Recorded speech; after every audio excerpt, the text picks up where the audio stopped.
The floor is yours, sir.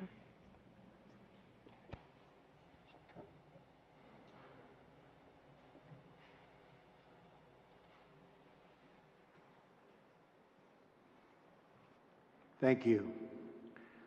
I would like to thank King Solomon for his extraordinary words and the magnificent kingdom of Saudi Arabia for hosting today's summit. I am honored to be received by such gracious hosts. I have always heard about the splendor of your country and the kindness of your citizens, but words do not do justice to the grandeur of this remarkable place and the incredible hospitality you have shown us from the moment we arrived. You also hosted me in the treasured home of King Abdul Aziz, the founder of the kingdom, who united your great people.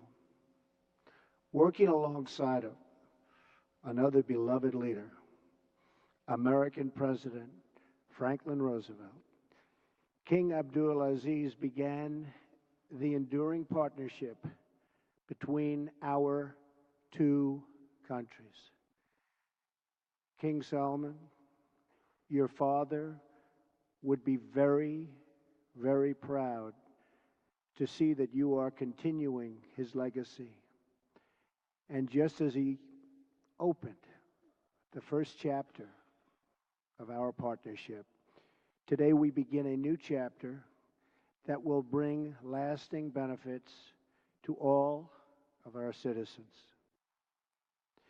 Let me now also extend my deep and heartfelt gratitude to each and every one of the distinguished heads of state who made this journey here today. You greatly honor us with your presence, and I send the warmest regards from my country to yours. Thank you. I know that our time together will bring many blessings to both your people and to mine. I stand before you as a representative of the American people to deliver a message of friendship and hope and love. That is why I chose to make my first foreign visit a trip to the heart of the Muslim world, to the nation that serves as custodian of the two holiest sites in the Islamic faith. In my inaugural address to the American people, I pledge to strengthen America's oldest friendships and to build new partnerships in pursuit of peace. I also promise that America will not seek to impose our way of life on others, but to outstretch our hands in the spirit of cooperation and trust. Our vision is one of peace, security, and prosperity in this region and all throughout the world. Our goal is a coalition of nations who share the aim of stamping out extremism and providing our children a hopeful future that does honor to God. And so this historic and unprecedented gathering of leaders, unique in the history of nations, is a symbol to the world of our shared resolve in our military that will protect the safety of our people and enhance the security of our wonderful friends and allies, many of whom are here today. Bonds of friendship, security, culture, and commerce. For Americans, this is a very exciting time.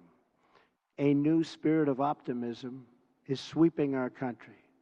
In just a few months, we have created almost 1 million new jobs, added over $3 trillion in new value, lifted the burdens on American industry, and made record investments in our military that will protect the safety of our people and enhance the security of our wonderful friends and allies, many of whom are here today. Now, there is even more blessed news that I am pleased to share with you. My meetings with King Solomon, the Crown Prince, and the Deputy Crown Prince have been filled with great warmth, goodwill, and tremendous cooperation. Yesterday, we signed historic agreements with the Kingdom that will invest almost $400 billion in our two countries and create many hundreds of thousands of jobs in America and Saudi Arabia.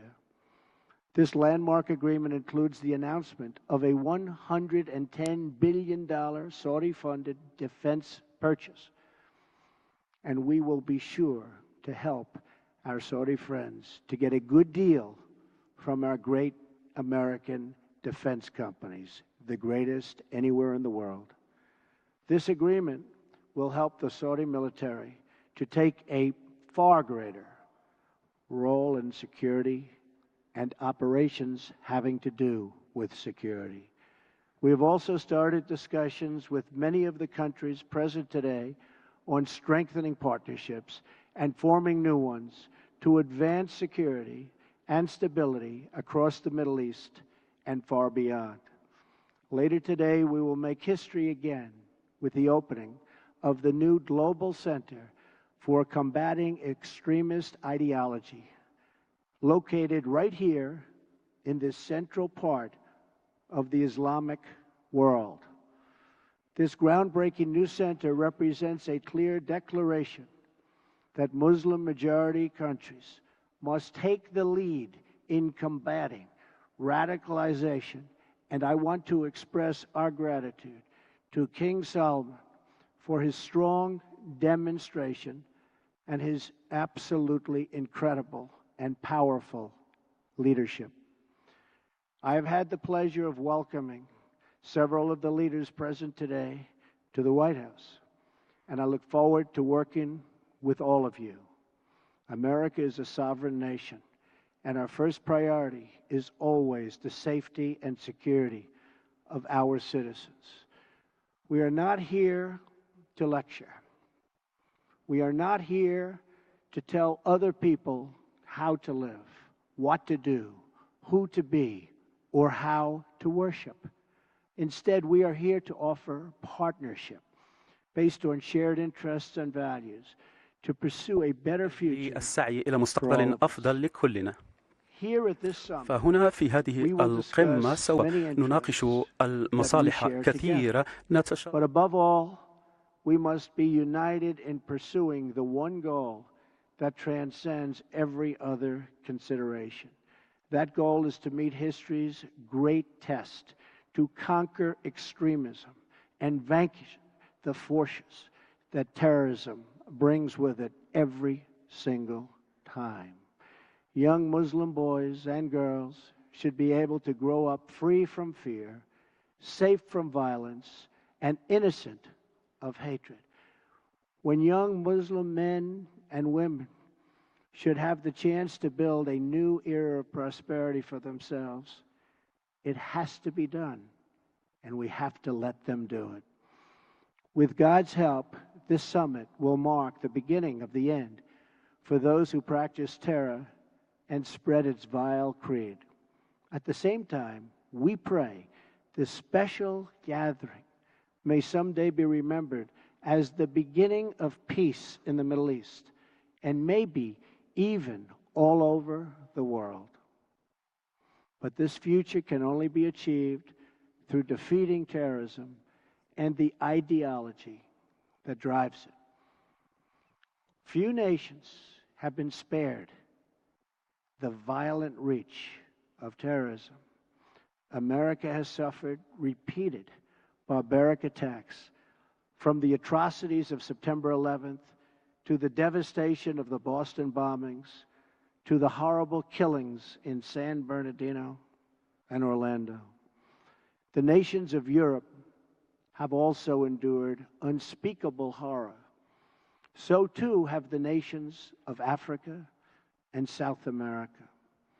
India, Russia, China, and Australia have all been victims. But in sheer numbers, the deadliest toll has been exacted on the innocent people of Arab, Muslim, and Middle Eastern nations. They have borne the brunt of the killings and the worst of the destruction in this wave of fanatical violence.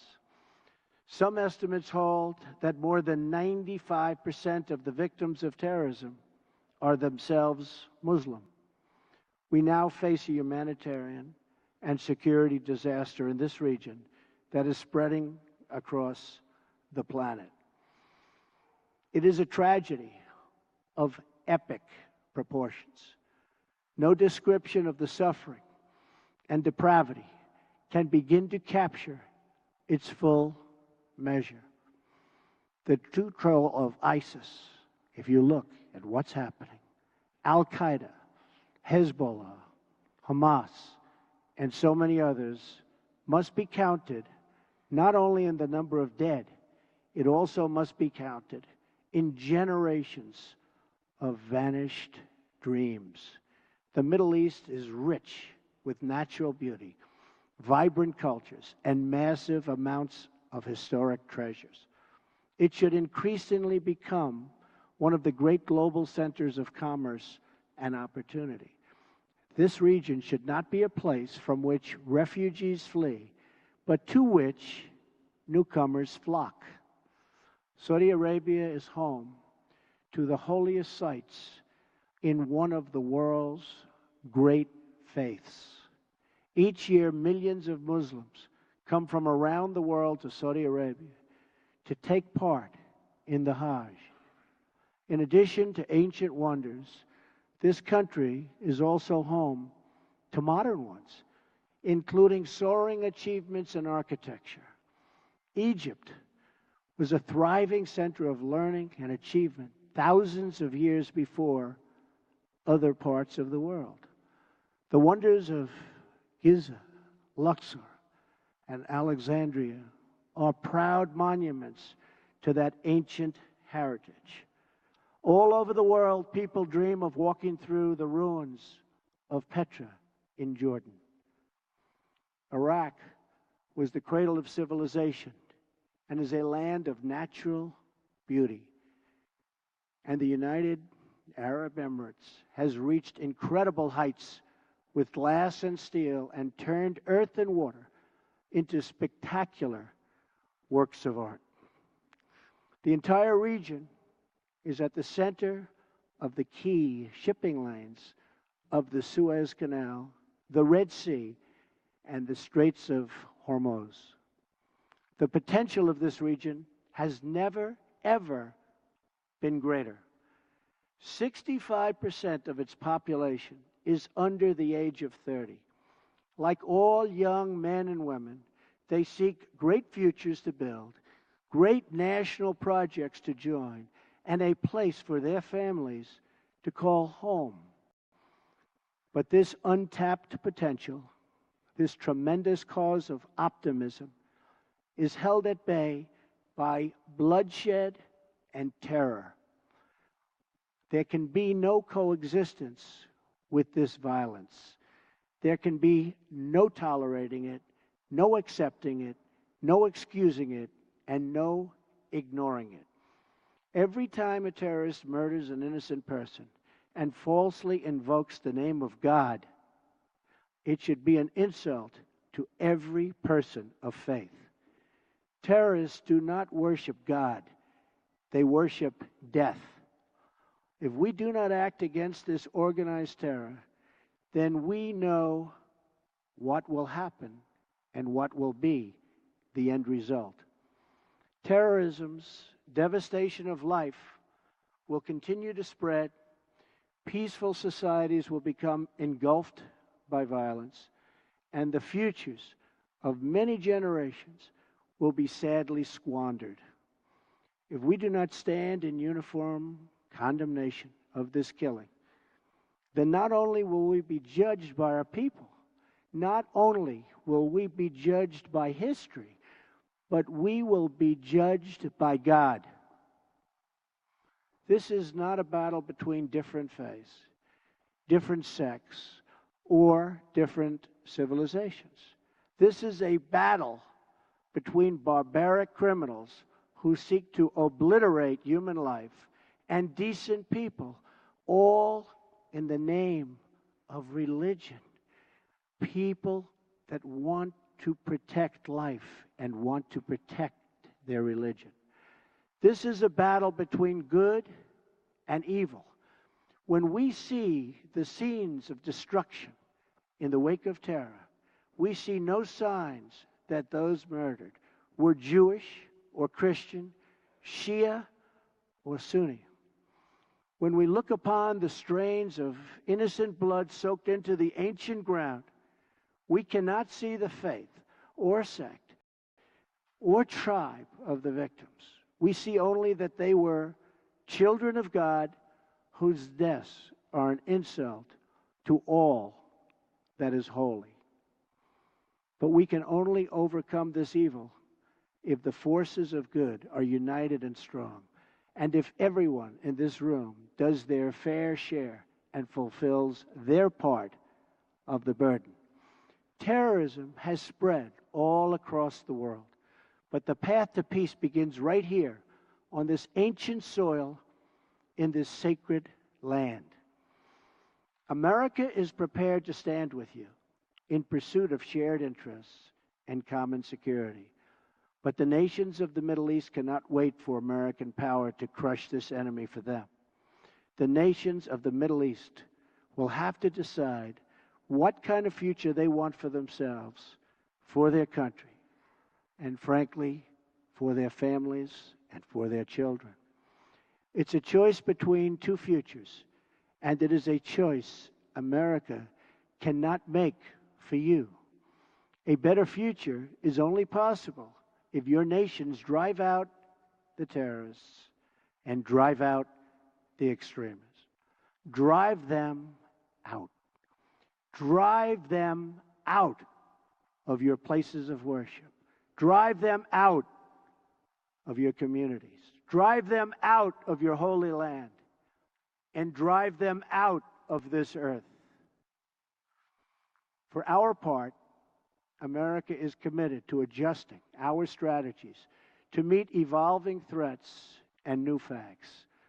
We will discard those strategies that have not worked and will apply new approaches informed by experience, talent, and judgment. We are adopting a principled realism rooted in common values, shared interests, and common sense. Our friends will never question our support, and our enemies will never doubt our determination. Our partnerships will advance security through stability, not through radical disruption. We will make decisions based on real-world outcomes, not inflexible ideology. We will be guided by the lessons of experience, not the confines of rigid thinking. And wherever possible, we will seek gradual reforms, not sudden intervention. We must seek partners, not perfection, and to make allies of all who share our goals. Above all, America seeks peace, not war. Muslim nations must be willing to take on the burden if we are going to defeat terrorism and send its wicked ideology into oblivion. The first task in this joint effort is for your nations to deny all territory to the foot soldiers of evil. Every country in the region has an absolute duty to ensure that terrorists find no sanctuary on their soil. Many are already making significant contributions to regional security. Jordanian pilots are crucial partners against ISIS in Syria and Iraq. Saudi Arabia and a regional coalition have taken strong action against Houthi militants in Yemen. The Lebanese army is hunting ISIS operatives who try to infiltrate their territory. Emirati troops are supporting our Afghan partners and supporting them strongly. In Mosul, American troops are supporting Kurds, Sunnis, and Shias fighting together for their homeland. Qatar, which hosts the U.S. Central Command, is a crucial strategic partner. Our long-standing partnership with Kuwait and Bahrain continue to enhance security in the region.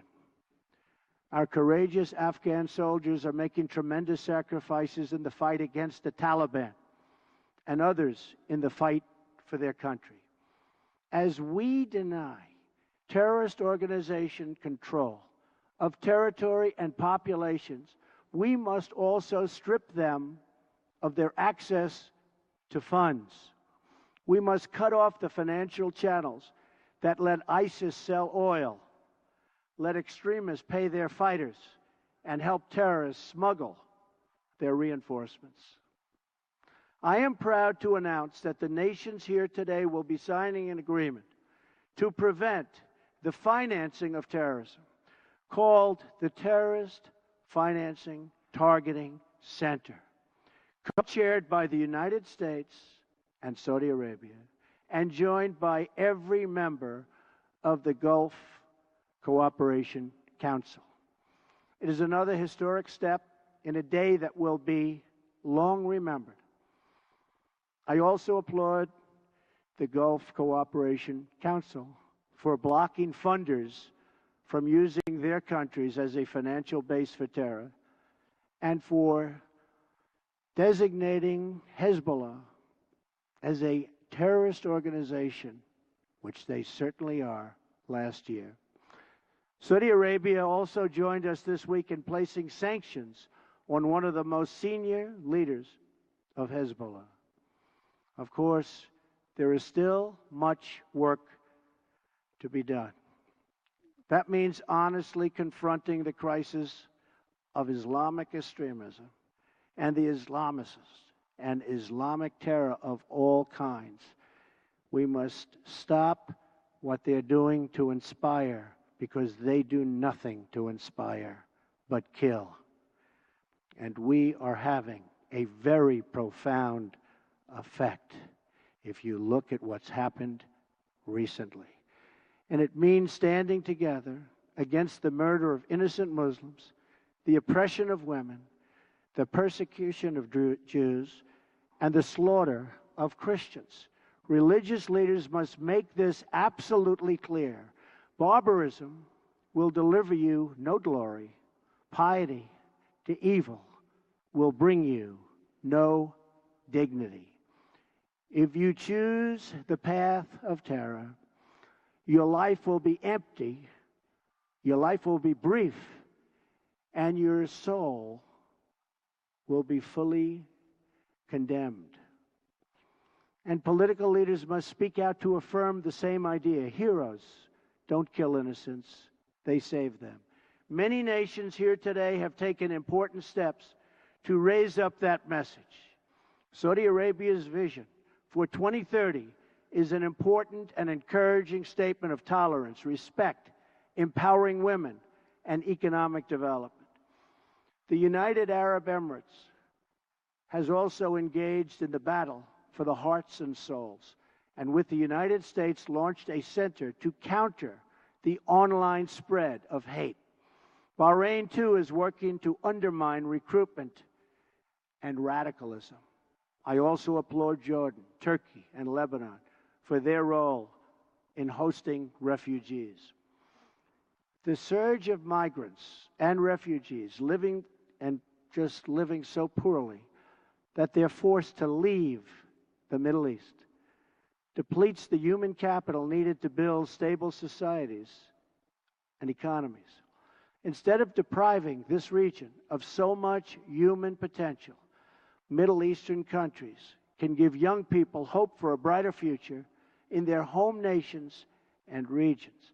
That means promoting the aspirations and dreams of all citizens who seek a better life, including women, children, and the followers of all faiths.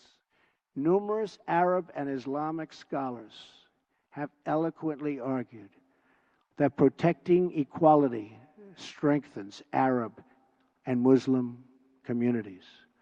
For many centuries, the Middle East has been home to Christians, Muslims, and Jews living side by side.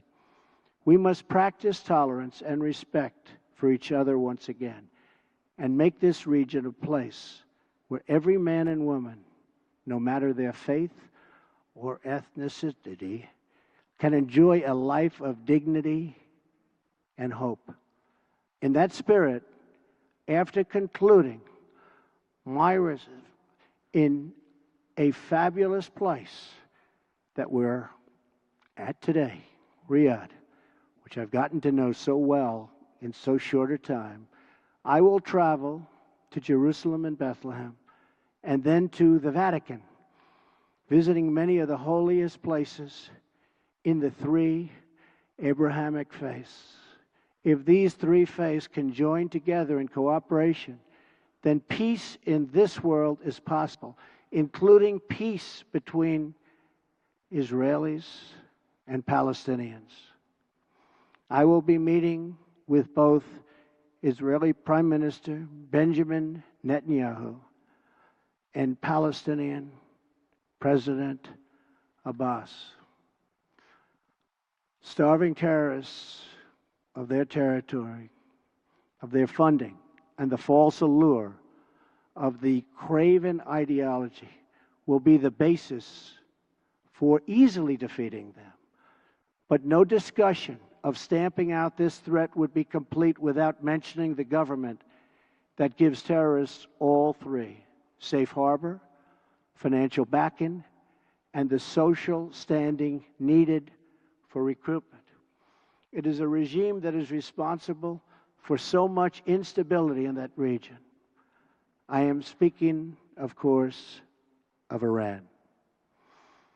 From Lebanon to Iraq to Yemen, Iran funds arms and trains terrorists, militias, and other extremist groups that spread destruction and chaos across the region.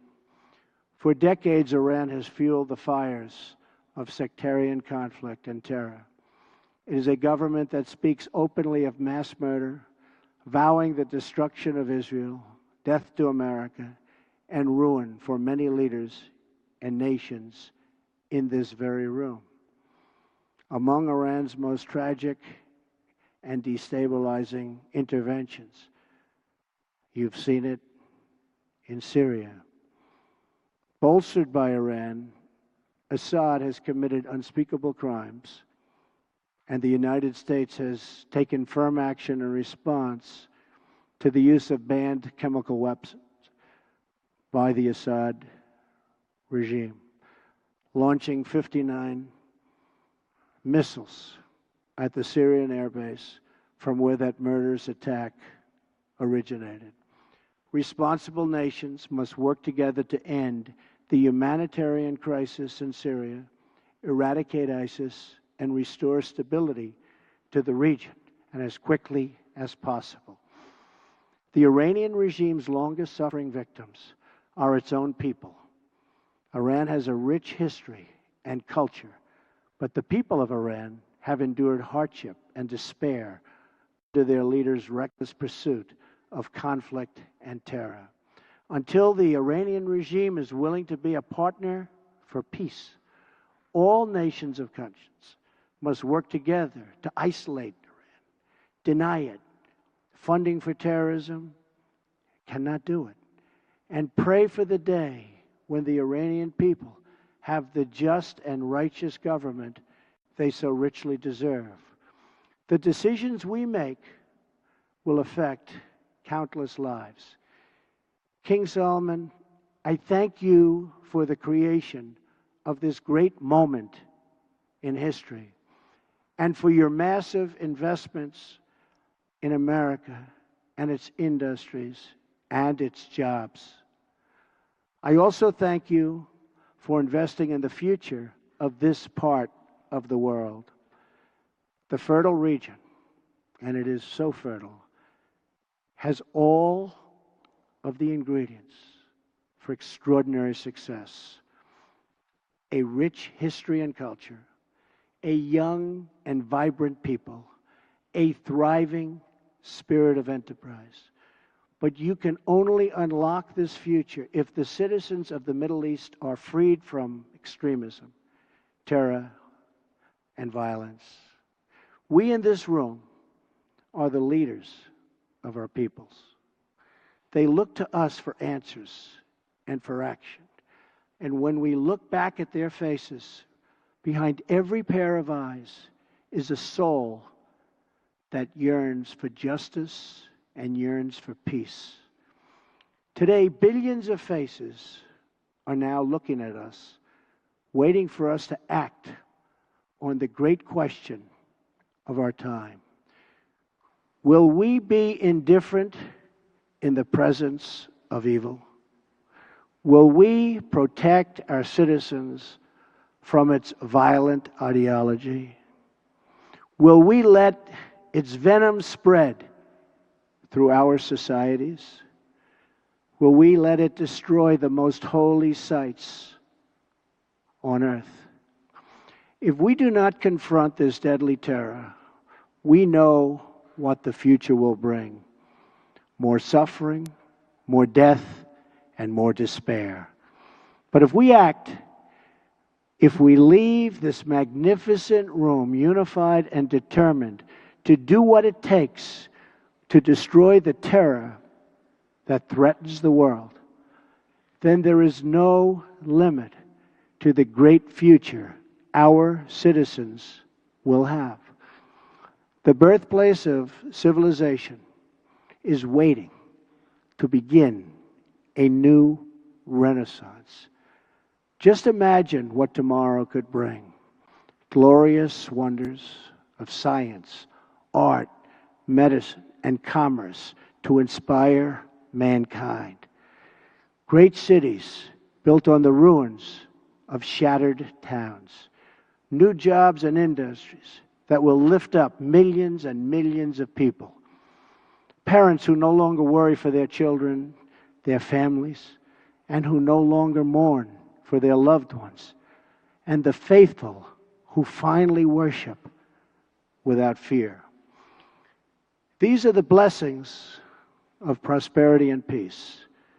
These are the desires that burn with a righteous flame in every single human heart. And these are the just demands of our beloved people. I ask you to join me, to join together, to work together, and to fight together, because united, we will not fail. We cannot fail. Nobody, absolutely nobody, can beat us. Thank you. God bless you. God bless your countries. And God bless the United States of America. Thank you very much. Thank you.